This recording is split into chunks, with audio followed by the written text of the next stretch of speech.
So the book I want to share with you today is The Success of Open Source by Steven Weber. And this is a book about the way that open source software arose within the technology world and then eventually spread to other domains of human activity in different market and governmental settings. And the thing that makes this book so helpful for those of us trying to create large-scale social change is that the rise of open source software is looked at through the lens of what is called political economy. So Steven Weber, at the time of writing this, was a political economy professor and researcher at the University of California in Berkeley. And what he did that I really loved was he looked at the way that economic theories presume that open source software could never be created, and then what was wrong with those theories as demonstrated by the actual success of open source software. So when I read this book, I had an epiphany on the first page about how to solve the climate crisis. So this is a book that really has some potential for deep and cathartic insights. The thing for me that really stood out, that helped me have an understanding about dealing with climate change, was a shift in the way that certain legal definitions are used. So as a technical point, open source software is built on a number of different licensing agreements. And licensing agreements grow out of the world of what is called intellectual property rights, which at a deeper level is about the way that we legally recognize ownership, who owns what and how. And so the thing that Steven Weber pointed out on page 1 of this book was that part of the collection of rights that an owner has is the right to exclude others. So if I own a piece of property, then I can put a fence around it and exclude other people from coming onto my property. Well, in the same way that I can exclude people from using something, I can create a definition for why and how people can or cannot use something.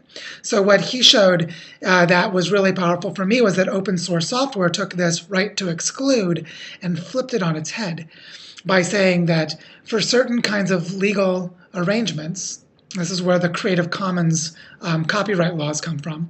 For certain legal arrangements, it is possible to say that if I can exclude anyone from using this, then I will exclude anyone who doesn't want to share. So I will exclude those who would exclude.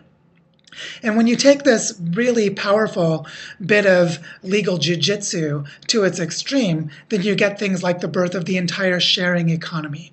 And so what Steven Weber does in this book, The Success of Open Source, is he explains how the economic transactions work at the level of a society. So what happens when people come together and try to create something really big where ownership is distributed? So Wikipedia is an example.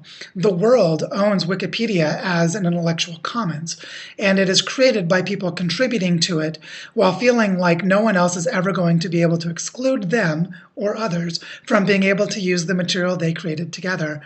And so the way that the legal rights of Wikipedia are set up are inspired by the legal arrangements for open source software. So in the same way, by changing the way we think about ownership and collective action to create really complex, socially valuable things, Wikipedia, open source software, or the sharing economy, we begin to see how we can do a very different take a very different approach to the way that we create and share things, and stop this hoarding behavior that allows 85 individuals to have more wealth than the bottom 3 billion people. See, that happens because those who own things could exclude others from having access to them. But if we set up a system of legal arrangements where we exclude those who would hoard things, then we can actually bring that hoarding behavior to an end. And that's one of the things that's explained in rich, concrete detail with lots of historical, business, and technological examples, as well as governmental examples in this wonderful book. So if you want to know how to hack the financial system and contribute to the growing sharing economy and contribute to the commons that we all depend upon, the many different kinds, then this is a great how-to guide for you to understand how to do it. So there you go. Go get Steven Weber's book, The Success of Open Source, and hack the financial system. Enjoy.